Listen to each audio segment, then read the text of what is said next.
Hey guys, welcome back to the channel. Today we're going to be looking at part 2 of Are These Early Season NBA Trends Real or Fake? At number 2, are the Miami Heat a legitimate contender? So far this season, the East has been in shambles.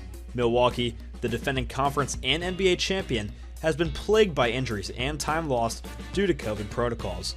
Brooklyn, which is missing a third of its offensive three-headed dog, is still figuring out its identity in the event Kyrie Irving does not return. Chicago has exceeded expectations, New York has met expectations, and Washington has been the season's feel-good story thus far. And then there's Miami, which consistently competes on both ends of the floor in a non-glamorous style reminiscent of the San Antonio teams that dominated at the turn of the century. Only the Heat and the top-seeded Warriors rank in top 5 in both offense and defense. Miami's success has resulted from a simple strategy of maximizing second-chance opportunities and free throw attempts while limiting uncontested opponent opportunities from the field. They've adopted the strategy of recent dominant defensive teams, allowing opponents to shoot from the outside while walling off the paint. Miami's opponents take a higher percentage of their shots as above-the-break three-point attempts than those at the rim, which has been consistent over the last 2 seasons. Kyle Lowry's addition has improved the defense even more. With him in the lineup, opponents miss 25% of their rim attempts, which ranks as the league's best rim defense. Based on the roster and the franchise's recent success, it's natural to believe that Miami's prowess is genuine. So far, the Heat's shot profile has been diverse, indicating that they have legitimate potential on that end of the floor. They create easy opportunities off putbacks and in transition off live turnovers and rebounds.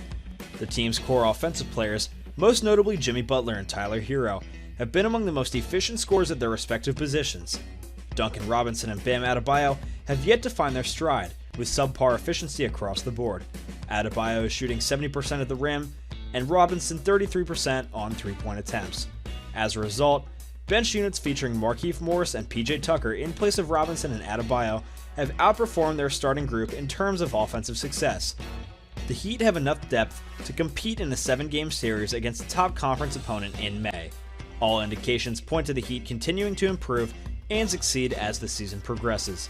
The expectation is that Robinson and Adebayo will find the efficiency that we've come to expect from them over the last 2 seasons, and that Miami's starting lineup will become even more dominant. At number 1, the suffocating defense of the Washington Wizards. The Wizards are the early NBA season's overachievers, thanks to the league's best shot quality defense. Washington has allowed the fewest three-point attempts and forced the most mid-range shots through any team through 16 games. New head coach Wes Unseld Jr. has prioritized defensive shot quality in order to qualify the Wizards as an above-average defensive team. The Wizards have been more successful at forcing difficult shots than they have at generating turnovers and limiting free throw attempts. So far, the game plan has worked, but the Wizards have also benefited from poor opponent shooting. Opponents are currently making 67% of their rim shots and 32% of their outside shots, ranking them last in the league in shooting efficiency. The most intriguing question is whether this fortunate shooting luck will be enough to carry the Wizards through an 82-game season, as long as they continue to force opponents into difficult shots.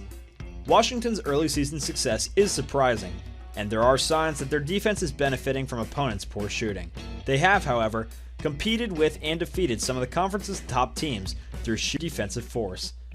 Based on what we've seen thus far, we can't rule out the possibility that Washington poses a greater threat to the Eastern Conference title than anyone anticipated.